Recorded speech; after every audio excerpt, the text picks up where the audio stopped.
Online retailer Bijen का e commerce के field में अच्छा खासा वर्ल्ड वाइड नाम हो गया है। इसका जो रेवेन्यू है वो रैपिडली इंक्रीज कर रहा है। इसने अपनी सक्सेस का जो क्रेडिट है वो डिजिटाइजेशन और इसके ऑर्गेनाइजेशन स्ट्रक्चर को दिया है। बिजेन का जो मार्केटिंग हेड है मोहित, उसने कुछ स्ट्रेटजिक डिसीजन लिए और एंटायर ऑर्गेनाइजेशन का कंट्रोल अपने हाथ में ले लिया। बिजेन में सिमिलर नेचर की जॉब को ग्रुप किया गया in different departments, HRM department, marketing, purchase, research and development department. ये डिपार्टमेंट के फर्दर सेक्शंस बनाए गए और उनके डिपार्टमेंट हेड्स ने मोहित को रिपोर्ट किया, जो उनका कोऑर्डिनेटेड हेड बन गया, जिसके कारण फॉर्म की जो एफिशिएंसी है वो इंक्रीज कर गई और डुप्लीकेशन ऑफ एफर्ट्स जो है वो मिनिमाइज हो गया।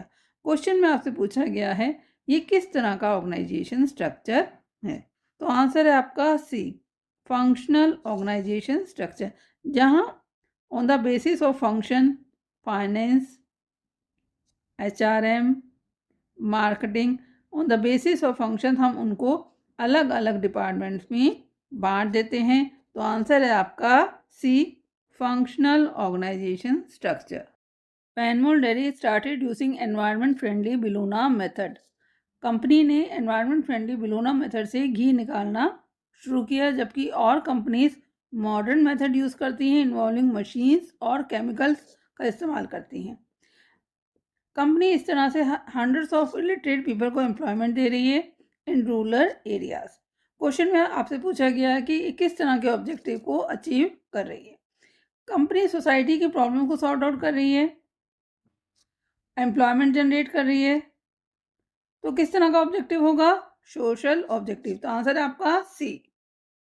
वोवा वॉच कंपनी ने जनवरी 2020 में रवि कुमार को एज अ एमडी ज्वाइन कराया ताकि कंपनी के लॉसेस को कम किया जा सके।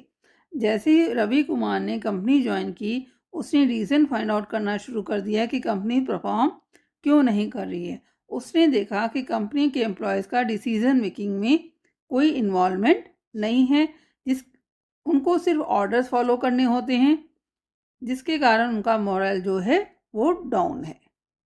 रवि कुमार ने इस फील्ड में काम करना शुरू कर दिया ताकि उनका इंतजार और मोटिवेशन को वापस लाया जा सके। इसके लिए उन्होंने ओपन डायलॉग्स किया और वर्कर्स का एक्टिवली पार्टिसिपेशन कराया in decision making. Together they develop action plan. मिलकर उन्होंने एक्शन प्लान बनाया ताकि कंपनी के चैलेंजेस को बीट किया जा सके।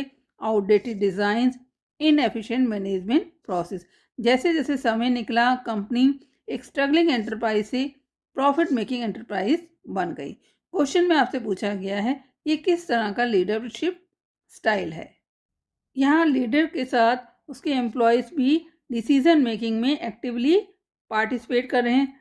तो जहाँ वर्कर्स का पार्टिसिपेशन होता है तो कौन सा स्टाइल होता है? डेमोक्रेटिक। तो आंसर है आपका बी। सेमेरा और उसके फ्रेंड सना ने मूवी देखने का वीकेंड पे डिसीजन लिया। उन्होंने ये मूवी का टिकट ऑनलाइन बुक कर लिया, कौन सी सीट पर बैठना है, कौन से हॉल में मूवी देखनी है, just a click off button. पहले उनके इसके लिए क्या करना पड़ता था? थिएटर में जाके टिकट लेनी पड़ती थी, जो अब ज़रूरत नहीं है। क्वेश्चन में आपसे पूछा गया है कि कौन से डायमेंशन ऑफ बिजनेस एनवायरनमेंट को रिफ्लेक्ट करता है। टेक्नोलॉजी की बात हो रही है। पहले ऑफलाइन था और अब क्या है? ऑनलाइन।